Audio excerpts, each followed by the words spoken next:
Boa tarde, André. Tudo bem? Ô Marcelo, tudo bem? Tudo em ordem? Tudo bem. Eu estou ainda com o sol nas costas, por isso eu deixo fechado. Depois eu mostro.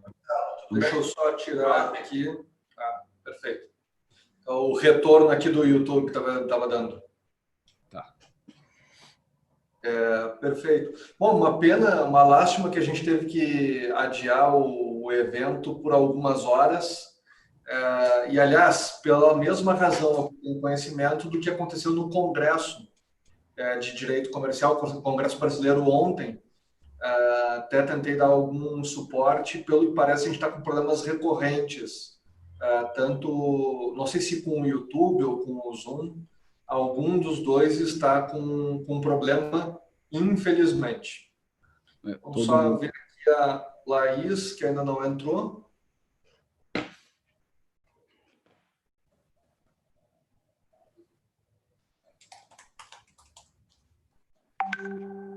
Acabou de entrar, perfeito.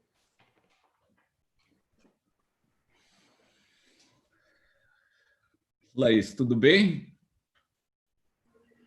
Tudo bom, Adamec? Como vai? André, Tudo tudo certo. bem? Olá, Laís, tudo certo? Salvo equívoco, deve estar com 36 semanas e um dia de gravidez, é isso? Exatamente, 36 semanas e um dia. Não, tá indo aos poucos o planejamento. A Luísa já tem mais live do que muita gente por aí. Nossa, é impressionante. Realmente é um fato. Bom, sem mais delongas, boa tarde a todos e a todas. Imagino que o inconveniente que tivemos hoje de manhã, uma surpresa ou do YouTube ou do Zoom, isso acabou fazendo com que algumas pessoas talvez não consigam assistir, mas talvez outras consigam.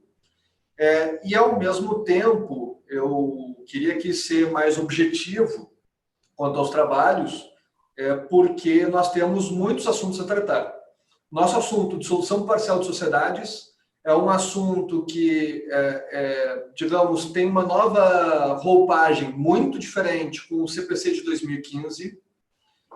E isso foi objeto de uma obra que, na minha opinião, na minha concepção, a obra de maior relevância que teve na matéria, logo após a publicação da lei do novo CPC em 2016, a obra de autoria do Marcelo Adamec, em conjunto com Erasmo Valadão, da Ação de Dissolução Parcial de Sociedades, que, diga-se de passagem, é uma obra que traz, e aqui verdadeiramente com razão, dezenas de críticas quanto a apenas 11 artigos do CPC. E traz desde aspectos da história, o histórico do problema, o Código Comercial Brasileiro de 1850, o artigo 335, assim por diante, até chegar à atualidade. No que nós preparamos uma série de questionamentos, alguns já presentes no livro e outros que talvez possam trazer novas reflexões, sem prejuízo de eventuais questionamentos do público. Com a palavra, Laís. Bom, já os cumprimentei, André. Não, tá me ouvindo? Tá me ouvindo? Sim. Sim? Sim. Acho que é só o André que esteja com algum problema. Adamec, primeiro eu gostaria de te agradecer por tu ter aceitado esse nosso convite. A gente, na semana passada, inaugurou esse ciclo de Direito Empresarial em Debate, que foi idealizado e está sendo transmitido pelo canal do André, aqui no YouTube.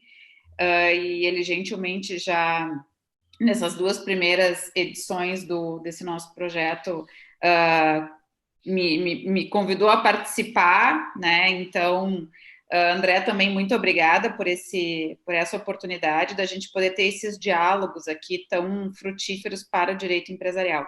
Como o André já disse, é um dos temas talvez mais importantes que a gente trata dentro de empresarial, até por conta da sua recorrência, né? A dissolução parcial, ela ocorre e muito, né, dentro da prática, dentro da matéria do direito empresarial, tá?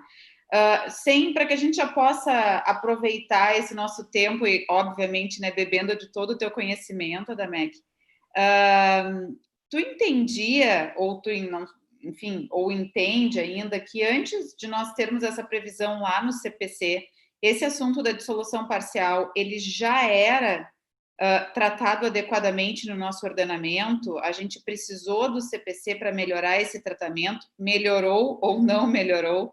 Qual é a tua opinião em relação a esse antes e depois do CPC em matéria de dissolução parcial? Bom, então, em primeiro lugar, agradecer o convite que me foi feito. É sempre um prazer poder estar com a Laís e com o André. Mais do que um convite, eu brinco que, como profissional liberal, a gente gosta de falar que não tem patrão, mas, na verdade, a gente tem vários patrões. E o André, através da PUC, a Laís, na verdade, o convite de vocês é uma ordem, mas que eu cumpro com muito gosto e muita alegria. Aliás, tudo que vem do Sul, tenho tantos amigos aí na região que, para mim, eu gosto de me sentir próximo de vocês, né? E ainda mais para tratar desse tema, que é um tema, como a Laís colocou, bastante recorrente, né?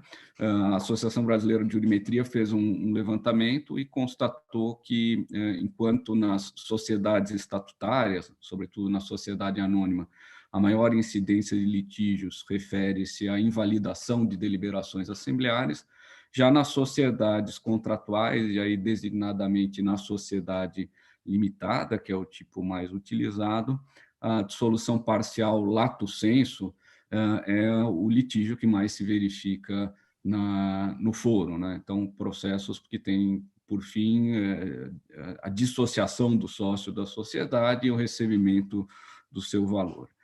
Eu, de fato, nessa primeira edição do livro, manifestei todo um inconformismo, porque me parece que, e aí já respondendo a pergunta que foi colocada, se algum reparo processual poderia ter sido feito aqui ou acolá, fato é que, ainda sem esses reparos, a jurisprudência já tinha um tratamento consentâneo dessa matéria, e o que o Código de Processo Civil de 2015 fez foi simplesmente bagunçar tudo.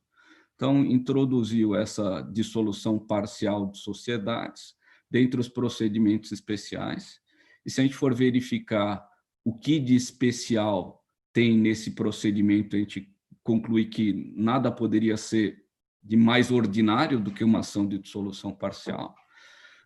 Então, foi já inserida num contexto que é até difícil de compreender. Se nós analisarmos as regras, eu diria que 80% delas referem-se a direito material, e inclusive muitas delas impactam, alteram, revogam o Código Civil, que denota uma falta de técnica.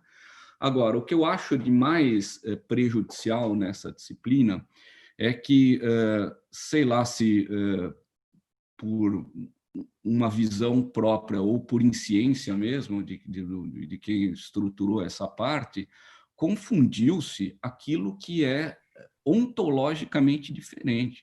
Então, hoje a gente tem, sob a designação de dissolução parcial de sociedade, uma ação que pode ser de dissolução em sentido estrito, pode ter por fim resolver o vínculo que une o sócio à sociedade, mas pode ser uma simples ação de apuração de haveres.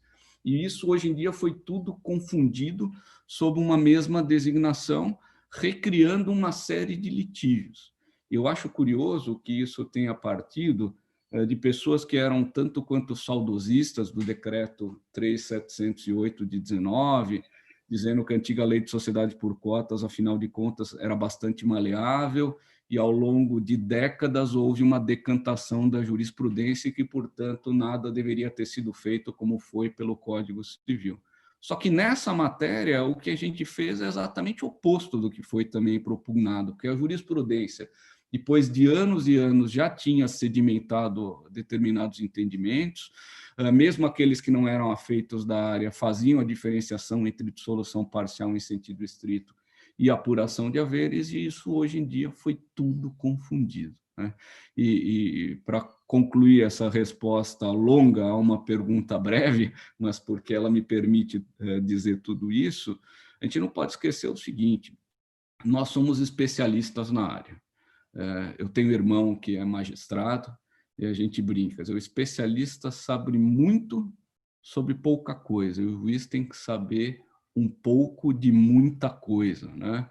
Então, para os juízes, talvez o que para nós é claro, nem sempre é. E mais do que juízes, a gente tem muitos colegas que também não militam diuturnamente no contencioso societário, vez por outras acabam sendo chamados a cuidar desse tipo de litígio, e essa disciplina simplesmente veio para confundir tudo. Por isso, a minha crítica generalizada ao que foi feito no Código de 2015. Né? E não foi por falta de aviso, não. No Congresso Brasileiro de Direito Comercial, eu fui uma voz bastante ferrenha diante de quem poderia ter corrigido isso, mas, de novo, nada foi feito. Perfeito, Adamec. Sobre os 11 artigos do CPC, do 599 ao 609, você tem, eu não sei quantas, mas eu já vi que são algumas dezenas de críticas, eu não somei, mas é uma grande quantidade. Algumas questões que você coloca são problemas muito, assim, digamos, talvez o problema redacional, como a redação do 599, em que posso isso ou aquilo, ou ou uma das duas hipóteses, né? É um pouco estranha a redação.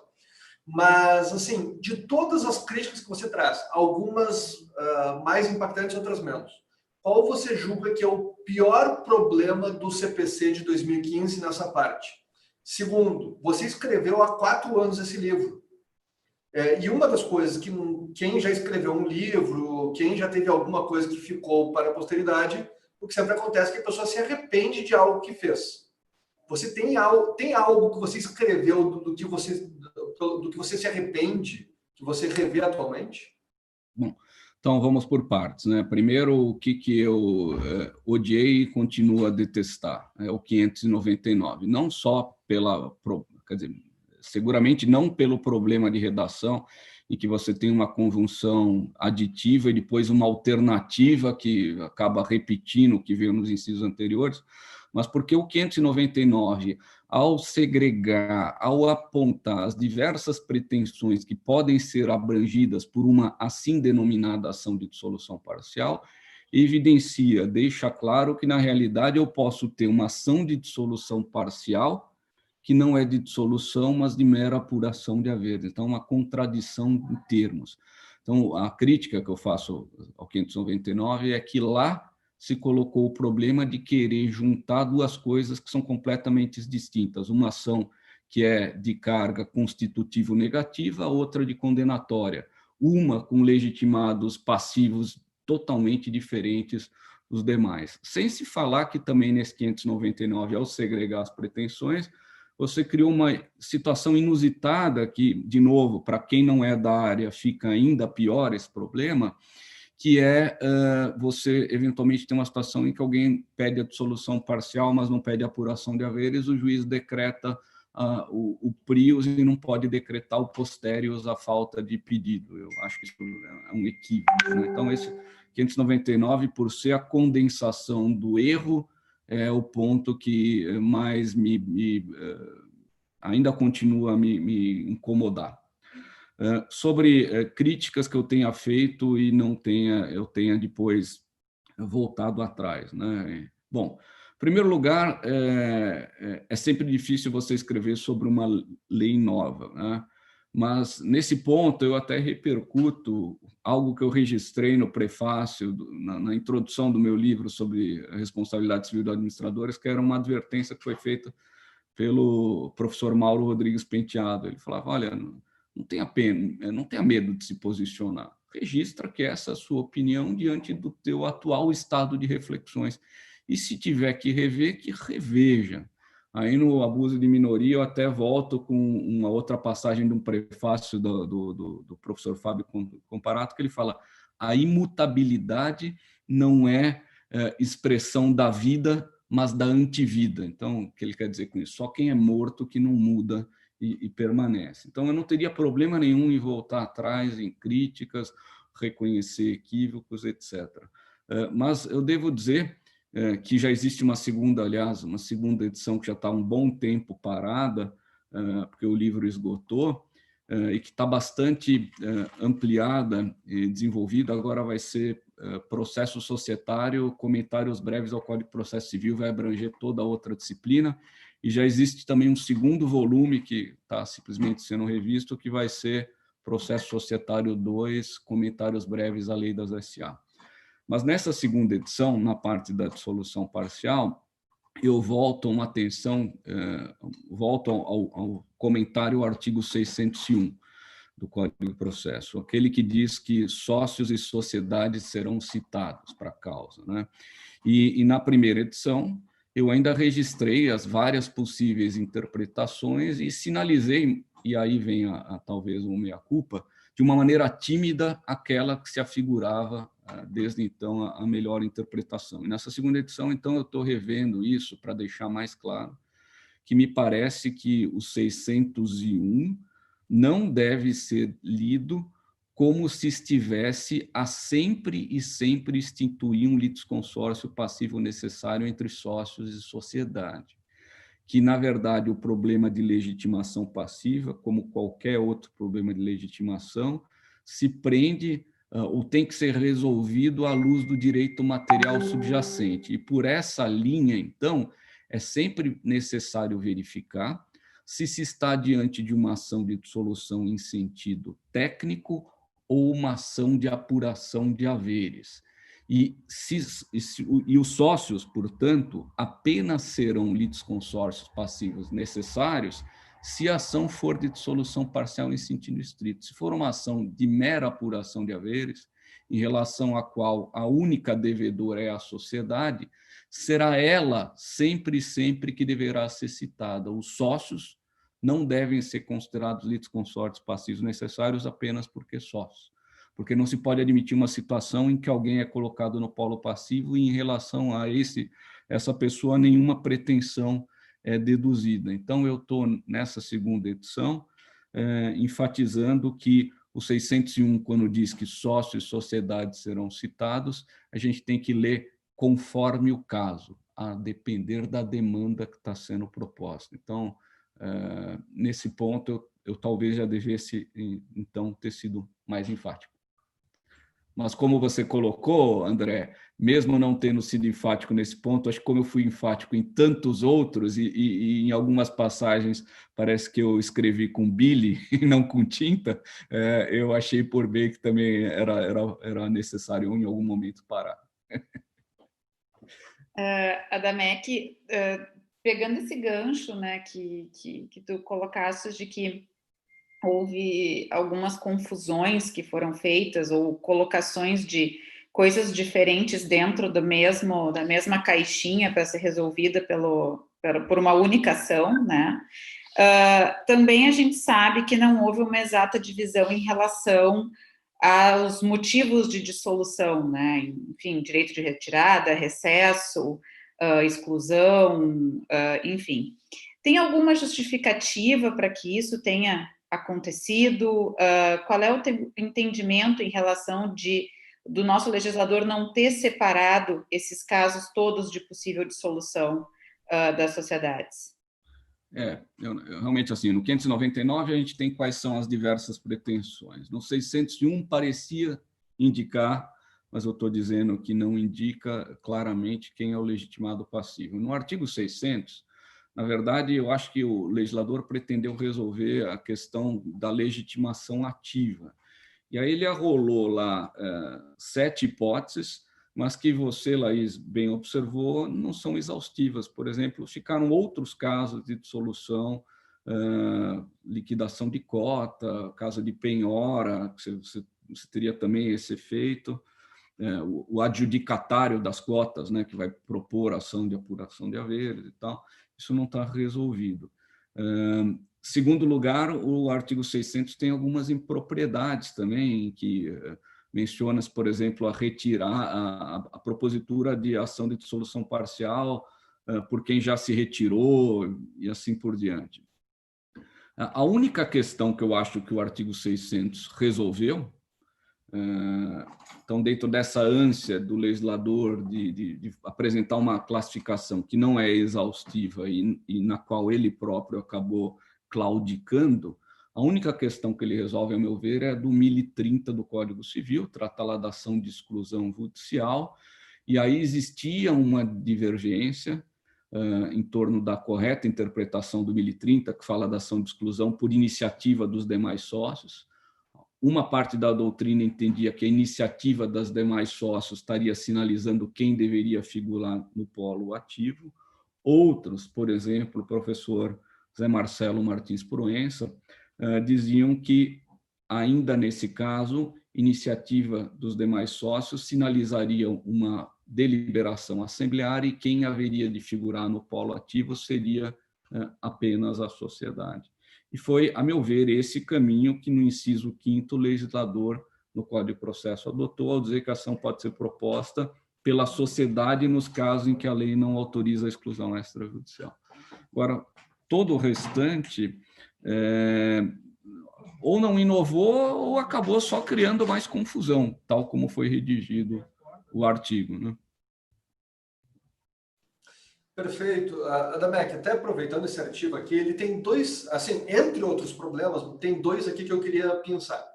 O primeiro deles, diz o artigo 600, inciso 4, pelo sócio, pode ser ação proposta pelo sócio que exerceu o direito de retirada se não providenciar alteração consensual pelos demais sócios. É bem verdade que isso não só é contrário ao que era o sistema antes, como até a própria reforma. O artigo 605, inciso 2, vai dizer que a saída do retirante na retirada imotivada ocorre com o 60º dia a partir. Então, a redação é contraditória. Me parece que isso não vai gerar tanto problema, porque provavelmente vai seguir a lógica anterior, apesar de um problema redacional evidente. Ao mesmo tempo, o artigo 600, inciso 5, ele tem maior potencial de problema, porque ele dá a entender que eu só posso pedir a exclusão judicial quando não couber a extrajudicial. E, portanto, eu não teria direito de escolha. E algo que me parece, no seu livro, e me parece que com razão, você defende que deveria ser possível, nos casos de exclusão extrajudicial, se escolher pela judicial, porque poderia haver dúvida se aquilo seria um ato de inegável gravidade. A minha dúvida seria, diante dessas dúvidas, o que você acha, independentemente da sua posição pessoal, que vai vingar, que vai ser a posição futura jurisprudencialmente? Então, são dois problemas. O primeiro é com relação ao direito de retirada ou recesso, que, se lido na transversal, o artigo 600, inciso 4, poderia sugerir que ele deixou de ser um direito potestativo de autodesvinculação extrajudicial e que teria se transformado num direito de potestativo de retirada judicial, ou seja, teria judicializado aquilo que antes se resolvia por meio de uma simples notificação dirigida aos demais sócios, nos termos do artigo 1029, ou no caso do artigo 1077. Né? E essa interpretação, como eu coloquei, teria sido altamente prejudicial, porque se judicializaria algo que se resolveria muito mais fácil, extrajudicialmente, você implicaria em manter o sócio, enquanto não desvinculado, sujeito aos efeitos dos resultados da sociedade, então, em termos de database, você teria também aí um problema.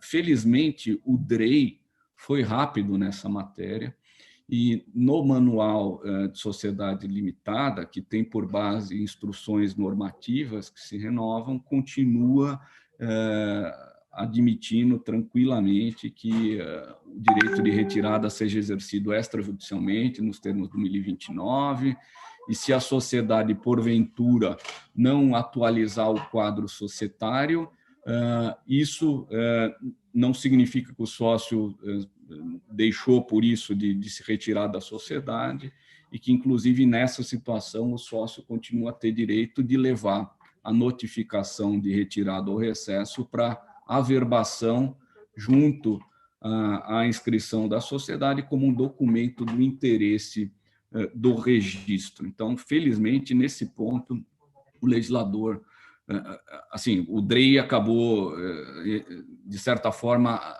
eliminando essas dúvidas. Na segunda edição, eu também registro algumas decisões aqui do Tribunal de Justiça do Estado de São Paulo que reconhecem que não obstante a letra, o aparente letra do artigo 600, inciso 4º, a retirada ou o recesso podem ser realizados de maneira extrajudicial. A questão da alteração do quadro social, consensual, formalizando o desligamento, na verdade, é algo que se coloca como um dever a cargo dos sócios remanescentes depois de já retirado o sócio, né? Não faria o mínimo sentido mesmo mantê-lo. Quanto à questão, e você observou muito bem aqui que, interpretadas sistematicamente essa disciplina, outro não poderia ser um entendimento, já que, de outro modo, não se compreenderia o termo, a data base, sendo o 60º dia após a notificação. Então, essa é o que eu teria a dizer a respeito da primeira questão que você suscitou. Quanto à segunda, que é saber, bom, eu só posso utilizar a exclusão judicial quando não houver condições de realizar a exclusão extrajudicial. Está no 605, não é isso? Você chegou a esse ponto, André? Eu acho que é o 600, o 600, eu mencionei 605, se não me engano, aqui. Eu queria só ver onde que eu... Esse é o 600, inciso 5, o da exclusão. Eu queria só ver aqui onde que eu tinha colocado, sim, da exclusão, né? E aqui, eu também, nessa segunda edição, estou registrando jurisprudência favorável a esse entendimento, tá? E esse me parece realmente um ponto importante. Quer dizer, na minha vida prática, já me deparei com várias situações em que, embora na aparência você poderia fazer a exclusão extrajudicial, existem dúvidas sobre isso, sobre qual é o quórum que tem que ser aplicado, como é que eu vou computar esse quórum, se a culpa grave está bem caracterizada ou não, e, portanto, seguir a via judicial, ainda quando na aparência a extrajudicial fica aberta, é uma decisão por parte da sociedade e os demais sócios que nenhum empeço, nenhum prejuízo do ponto de vista da ampla defesa e do contraditório vai colocar pro excluindo. Ao contrário, né? É muito melhor você, como sócio que se pretende excluir, brigar dentro da sociedade do que ser posto para fora e depois ter que entrar com uma ação anulatória. Então, eu sou favorável a isso e eu fiz um paralelo, junto com o professor Erasmo, evidentemente, a propósito de uma discussão que tinha, e ainda era até uma situação um degrau abaixo, que era o cabimento da monitória quando o sujeito tem um título executivo extrajudicial. Então, se você tem um extrajudicial, por que você vai executar? Por que você não executa de cara? Por que você propõe a monitória? A monitória vai me transformar num título judicial, que é outro tipo de oponibilidade que eu vou ter de defesas e tal. E o STJ admitiu essa variação e aqui me parece que o raciocínio seria o mesmo. Adamec, tem uma situação que eu particularmente acho, me debato um pouco com ela, né? Porque são duas previsões que nós temos expressas na nossa legislação, do artigo 1031 e também do próprio artigo 604, aqui, se não me falha a memória, que é em relação ao critério utilizado para a apuração de haveres, né? Nós sabemos, deixa eu só conferir aqui o do CPC, é exatamente o 604. Nós sabemos que tanto o 1031 quanto o 604, eles vão estipular um critério, né? Mas ambos com a ressalva, salvo disposição em contrário do contrato social ou salvo disposição, né, querida no contrato social. E a gente sabe que o nosso STJ tem um entendimento um pouco distinto em relação a aceitar livremente aquele critério de apuração de haveres que possa ter sido querido pelas partes no contrato social. Então, eu gostaria de te ouvir um pouco sobre isso, né, sobre esse aparente ou não aparente conflito entre a autonomia, né, das partes no momento de estipularem esse critério e a interferência do Poder Judiciário em algo que foi querido pelos sócios naquela sociedade em específico, no momento da apuração dos haveres. Eu queria ver se eu encontrava rapidamente isso, mas realmente o STJ... Bom, primeiro vamos situar o seu problema. Você está tratando do critério de apuração. E aí, em linha com o artigo 1031, o Código de Processo Civil, em ao menos 2 disposições, também deixa claro, tal como faz o Código Civil, que os critérios convencionais, desde que validamente estipulados, têm precedência sobre o critério legal, que, portanto, é meramente dispositivo. Significa dizer, portanto, que em havendo no contrato social uma cláusula de pré-determinação de haveres validamente convencionada, é a ela que deveriam se ater o julgador quando sentenciar a causa e determinar a realização de perícia. E você observou bem que o STJ, em alguns casos, sai com decisões difíceis de explicar. Eu não tenho aqui um número, queria ver se eu encontrava, mas, num caso, disse com todas as letras que o critério deve ser respeitado desde que as partes estejam de acordo. Então, de que adianta eu ter uma cláusula contratual falando a obviedade desde que as partes estejam de acordo? Se as partes estão de acordo, não precisa ter cláusula nenhuma, né?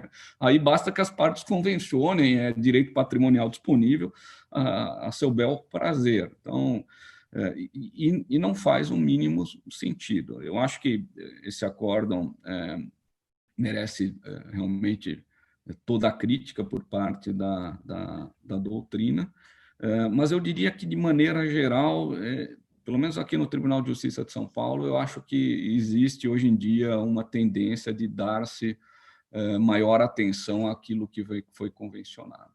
O que falta, e aí não é tarefa só dos tribunais, mas também da doutrina, e eu já falei isso mais de uma vez, inclusive aí no Sul, e alguns colegas aí do Sul acudiram a esse meu reclamo e até desenvolveram teses, é uma discussão sobre quais são os limites de validade dessa estipulação. Então, pode convencionar? Pode. A lei expressamente prevê.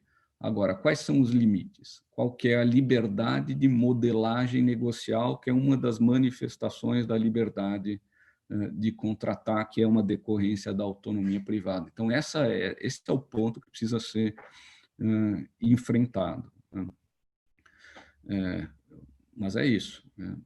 Deveriam respeitar. Perfeito. André, só complementando, eu acho que o RESP ao qual o Adamec se refere é o RESP 1335619.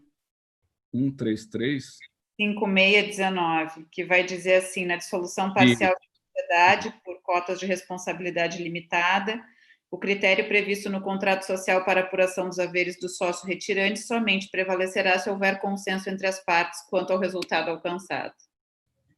Em caso de licença, a jurisprudência do STJ está consolidada no sentido de que o balanço de determinação é o critério que melhor reflete o valor patrimonial da empresa. Esse acórdão mesmo. É isso aí. Acórdão de maioria de votos, né? Uma votação majoritária. Então, espero que isso seja...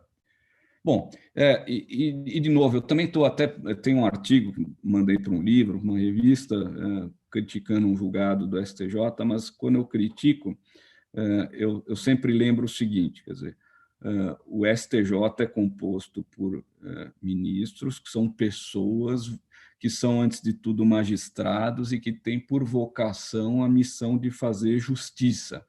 Então, é compreensível que, diante das particularidades do caso, o julgador tente encontrar, dentro do quadro legal de interpretação, aquela que melhor se amolde ao caso concreto. Acho que isso é perfeitamente compreensível, todos nós até temos que louvar isso. A única coisa que eu chamo a atenção no STJ, nesse julgado, que eu critico esse julgado do STJ, é que o STJ, como uma instância excepcional, não é terceira instância, é uma instância excepcional, incumbida de ser um intérprete final da legislação ordinária, ele tem que se preocupar com um efeito multiplicador, ou seja, ele faz justiça no caso concreto, mas ele tem que fazer sob balizas, sob interpretação que possa ser repetida numa infinidade de outros casos. E quando isso não ocorre, ainda que no caso concreto exista razão e a decisão tenha sido a mais justa, o problema não é no caso concreto, é no efeito multiplicador que isso gera. Então, essa a ressalva que eu faço, né? Perfeito. Bom, aqui só para registrar, eu recebi já uma pergunta do Marcos Capo, que, aliás, mandou lembranças. Aliás, vários amigos aqui estão mandando comentários pelo YouTube, que estão acompanhando paralelamente. Eu queria aproveitar em relação à pergunta feita. Claro que o problema posto é um problema que, apesar de previsto em lei, ele não nos permite muito uma estabilidade de posições, um planejamento, e tudo isso, infelizmente, nos gera dificuldades. E dentro dessa questão da autonomia privada e a ausência de critério aplicável, se vocês pegarem o artigo 606 do CPC, ele tem uma expressão lá que é o uso de valor patrimonial apurado em balanço de determinação. O Código Civil tinha uma expressão da situação patrimonial, que ao que me parece puxa pela expressão italiana situazione patrimoniale, e isso digamos, foi a válvula de escape para tentar pegar os intangíveis e também o fluxo de caixa e tudo mais. Houve uma troca de expressão, e essa troca de expressão talvez seja adequada para alguns casos de apuração de haveres, talvez para outros não. Mas, de fato, ao longo do tempo, a jurisprudência não tem aderido a várias das questões postas aqui na lei, tentando fazer uma adequação, como esse caso, inclusive, da cláusula de apuração de haveres. Você imagina que a redação dada vai efetivamente fazer com que a jurisprudência se encaminhe para o valor patrimonial, para que se distancie de fluxo de caixa? Como é que você verifica isso? Ou você imagina que deverá ter alguma noção de justiça aplicada ao caso concreto e talvez alguma desconsideração a algumas das expressões exatas postas na lei? André, eu vou pedir a compreensão de vocês, que eu devo ter uns 3 ou 4 casos como árbitro em que essa questão está posta e, evidentemente, até em consideração às partes, eu não quero aqui adiantar nenhum juízo. Eu vou colocar exatamente o que eu escrevi no livro para vocês. De fato, o Código Civil, no 1031, fala em situação patrimonial, aqui fala-se em balanço, valor patrimonial, levando-se em conta os ativos e os passivos a valor de saída, né? E o que eu observei aqui é que, interpretando o 1031, existem 2 julgados do STJ reconhecendo que não violaria o 1031 uma decisão que acolhe critérios econômicos para fazer essa avaliação dos haveres, né? E dei também a origem dessa expressão, situação patrimonial no direito italiano, e lá a Corte de Cassação, até onde me foi dado verificar, segue um pouco essa linha, ou seja, de que não teria o legislador aí, de cima para baixo, imposto um critério único, aplicável a toda e qualquer sociedade, independentemente do ramo que atue, e sim teria ainda preservado uma análise para acomodar as particularidades do caso. No livro eu até lembro, é bem diferente você avaliar uma sociedade de prestação de serviços intelectuais, que muitas vezes o resultado depende da atuação dos sócios. Outros casos mesmo de sociedades, por exemplo, eu já tive um caso de sociedade médico em que a sociedade, em última análise, valia pelo cadastramento que ela tinha nas operadoras de plano de saúde, e elas trabalham, essas operadoras, com cláusula de raio, então não tem nem como o sujeito montar uma outra sociedade porque não vai obter o cadastramento. Então, era uma dificuldade de fazer uma avaliação dessa, uma sociedade siderúrgica que quase anda sozinho e assim por diante, né? E que, portanto, me parecia, e ainda acho que elas devem ser analisadas de uma maneira diferenciada. Agora, continuando nessa bela ensaboada que eu estou dando para não me posicionar sobre um tema em relação ao qual eu não posso, infelizmente, aqui dar a minha palavra final, eu gostaria de dar quase um testemunho que eu tenho visto ocorrer na prática, né? Que é curioso, que a gente também fala o seguinte, olha, por que que fluxo de caixa e outros métodos econômicos têm sido utilizados com grande frequência no foro? Porque ele é o único método fidedigno de você fazer uma avaliação de todos os intangíveis que, de outro modo, se forem analisados separadamente, você cai dentro de uma avaliação com uma margem de confiabilidade muito ampla, né? Então, marca, eu participei de avaliação isolada de marca, o laudo dava de 2 milhões a 8 milhões. O que o juiz faz com um laudo desse? Intervalo de 2 a 8. Isso serve para uma negociação, mas para uma apuração de haveres não funciona. E eu ainda lembrava que a marca talvez seja um dos intangíveis, mas existem diversos outros intangíveis, boa parte deles que a gente chama de autogerados, gerados internamente, que não estão sequer refletidos no balanço, né? Porque só os que foram adquiridos é que vão estar lá constando do balanço, os gerados internamente, mercê de investimento em capacitação do corpo, de funcionários, reputação, etc., você não tem uma repercussão no balanço e, portanto, só, de novo, pelo fluxo de caixa que você conseguiria captar essa realidade, né? Então, utilizavam esse critério para concluir, porque era o único capaz de aprender essa circunstância, né? Agora, em algumas situações, o próprio contrato social fala lá balanço de determinação, e aí os que se aferram a essa expressão para dizer que não pode utilizar valor econômico, mas valor patrimonial, vão dizer que tem que montar o balanço. O que eu tenho visto na prática? Bom, ok, mas o goodwill, o aviamento, afinal de contas, é um sobrevalor que remanesce na sociedade, um going concern, e você não pode simplesmente privar o sócio desse valor. Tem uma discussão mais profunda sobre isso, porque outros vão dizer, mas se a sociedade for dissolvida, também esse valor se perde, portanto, não é justo que os remanescentes paguem por algo que, ao fim da sociedade, não vai remanescer. Tudo bem, mas a sociedade vai continuar operando e eles vão se favorecer desse sobrevalor, não é verdade? Então, no mais das vezes, a jurisprudência manda pagar esse valor. E aí, como é que os peritos têm contornado essa questão?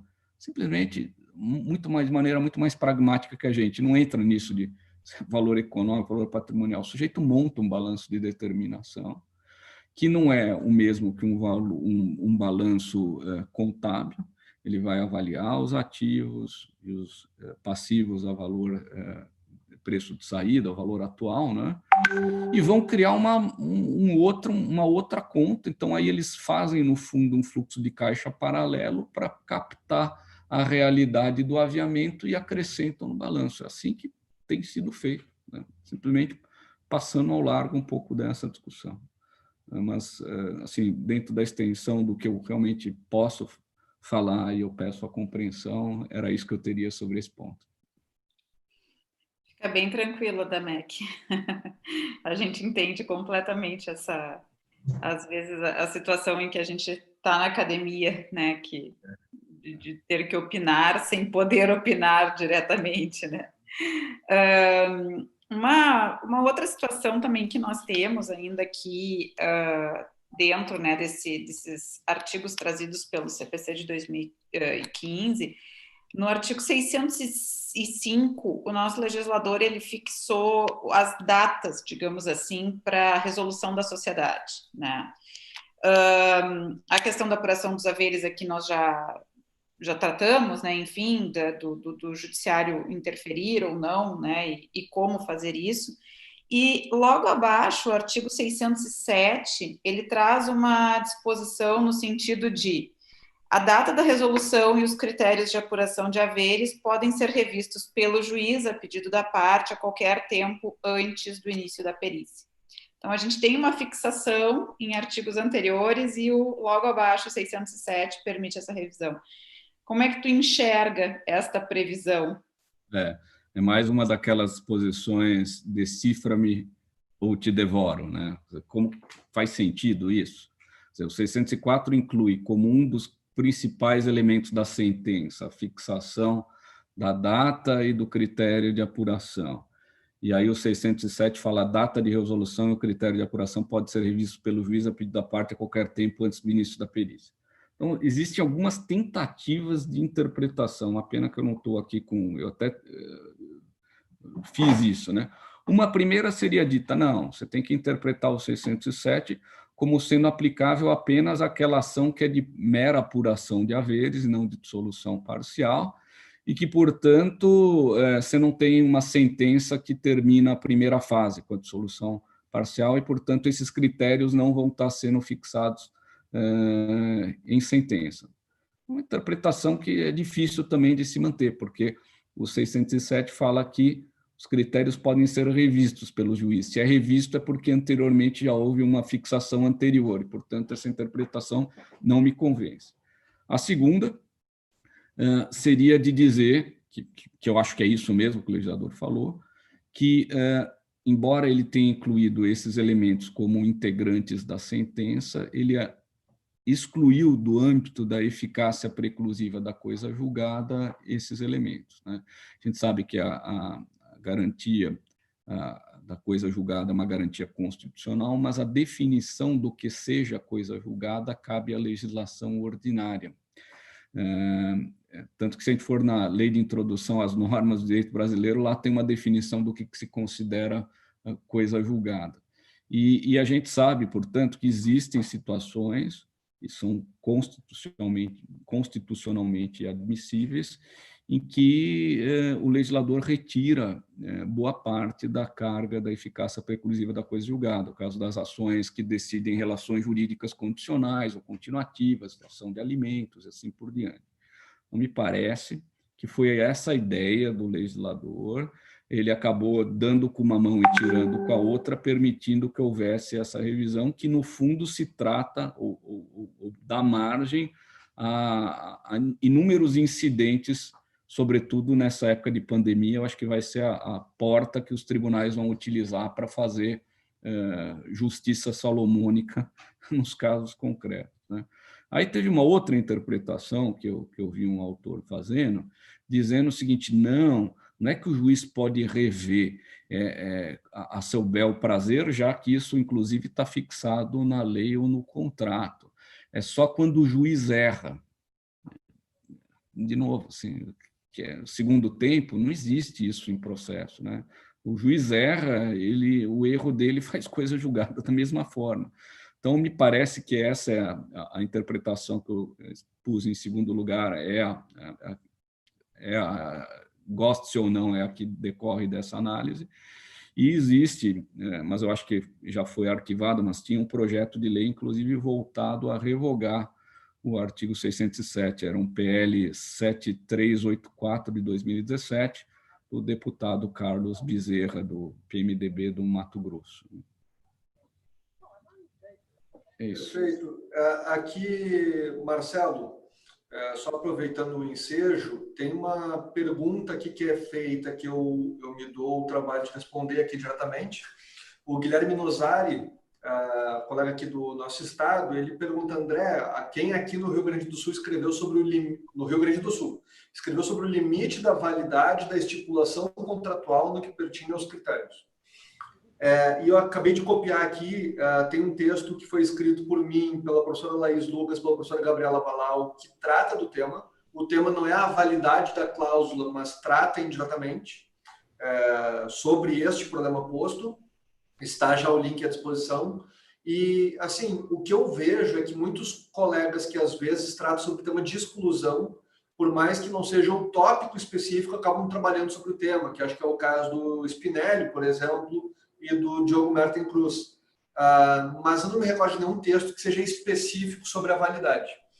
Aproveitando o ensejo, eu faço aqui que não sei se quer complementar também aqui em relação ao ponto. É que, na verdade, eu estou falha de memória, a gente tem tantos amigos aí pelo Brasil, eu tenho um colega do pós-graduação aí da URGS que estava escrevendo sobre isso, eu não me lembro quem foi, e teve também uma dissertação de mestrado, foi apresentada da Bianca de Quadros Onofrio, apuração de haveres entre a liberdade contratual e os limites à aplicação das regras contratuais. Eu acho, complementando, André, que a tese do Wilson Barufaldi. Barufaldi, exatamente, o Barufaldi. É verdade, a tese do Barufaldi é sobre o tema. Isso. O Wilson Alexandre. Eu não quis falar, eu tenho o nome do Barufaldi na cabeça, mas eu também não sabia o prenome, eu não queria cometer a gafe ao vivo aqui. Prosseguindo aqui, eu tenho uma pergunta aqui do João Paulo Martins de Araújo, e depois tem mais outras duas perguntas, a Laís pode depois encaminhar as perguntas do Marcos Caprio, mas a pergunta do João Paulo, no caso da ação de dissolução parcial, como fica a necessidade de notificação dos sócios diante da confidencialidade prevista no regulamento das câmaras de arbitragem? Então, está pressupondo aquele problema da notificação de todos os sócios têm que participar do procedimento, e o problema na arbitragem é a confidencialidade.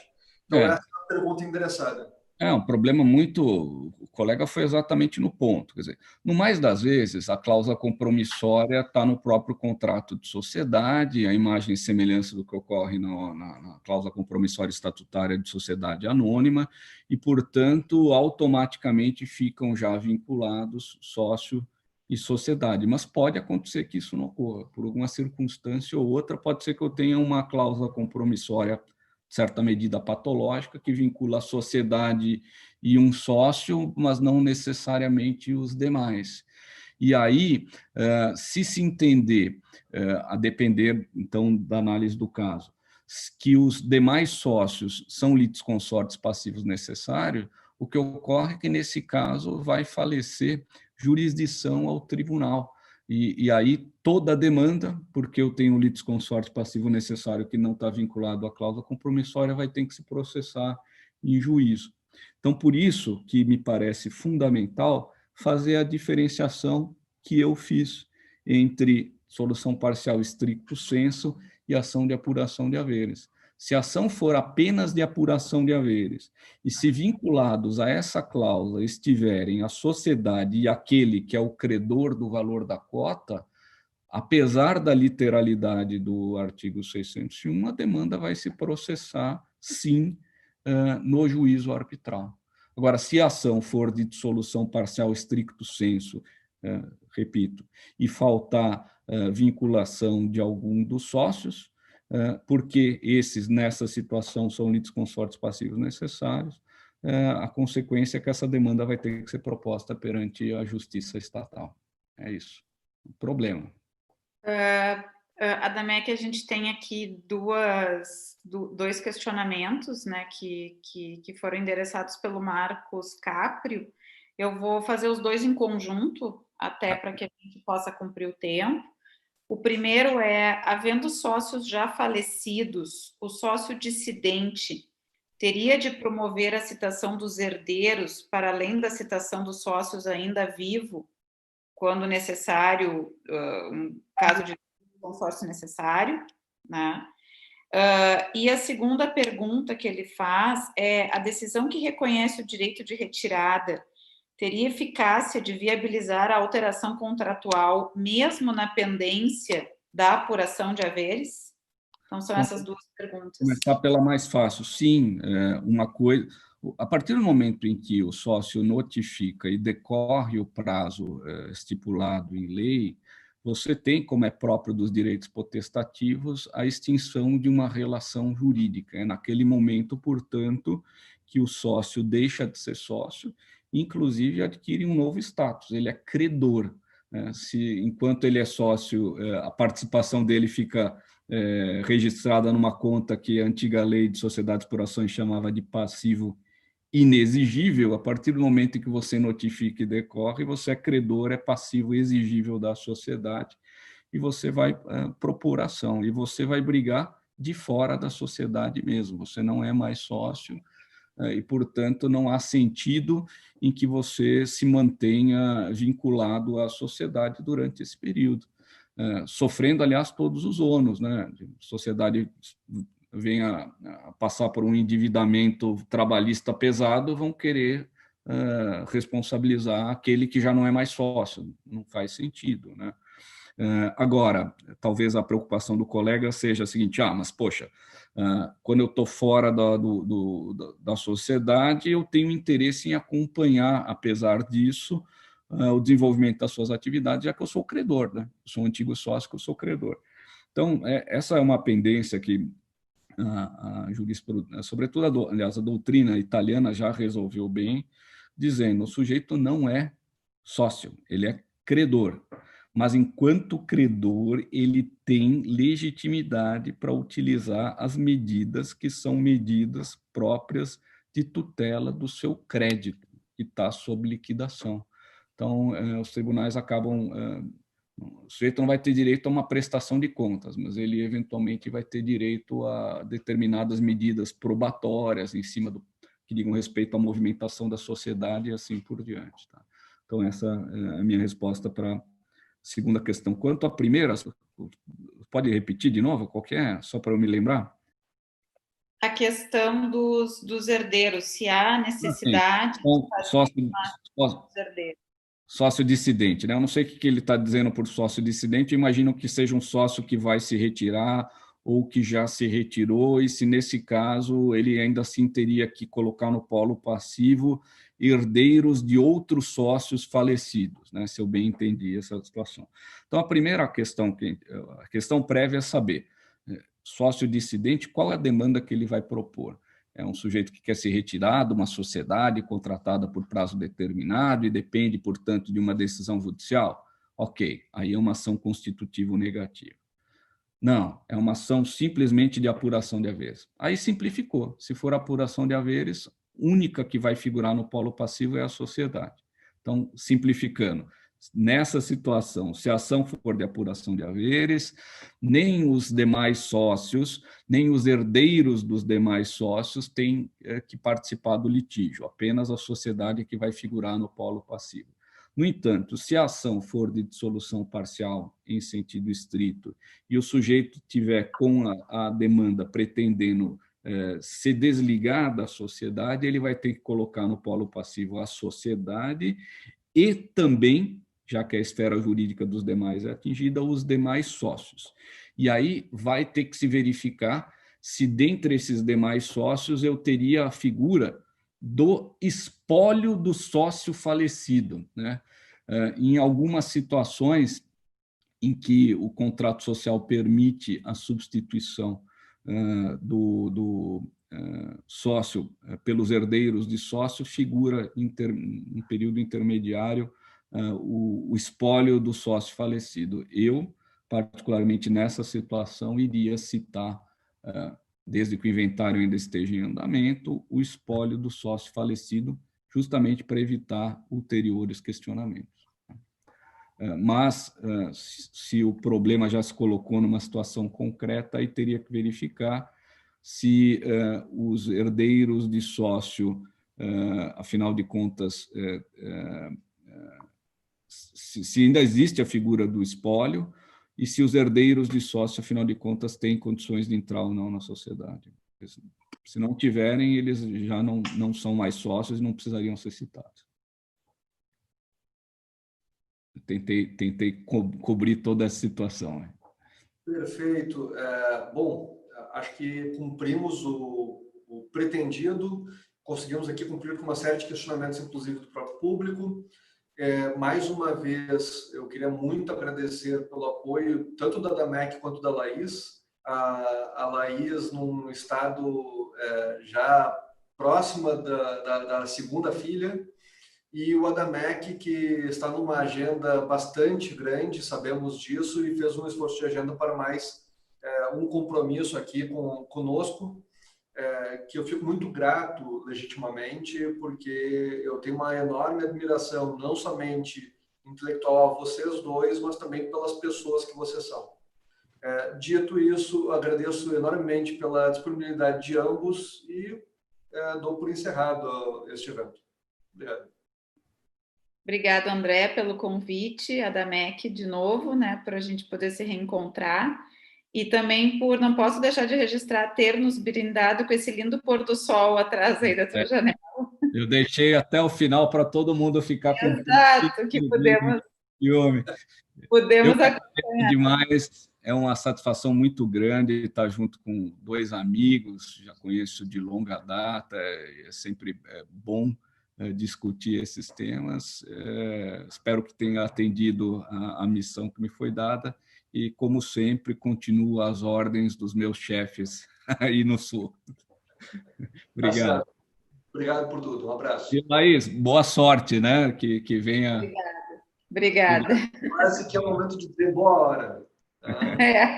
Bora. Um abraço. Tchau. Um abraço. Tchau.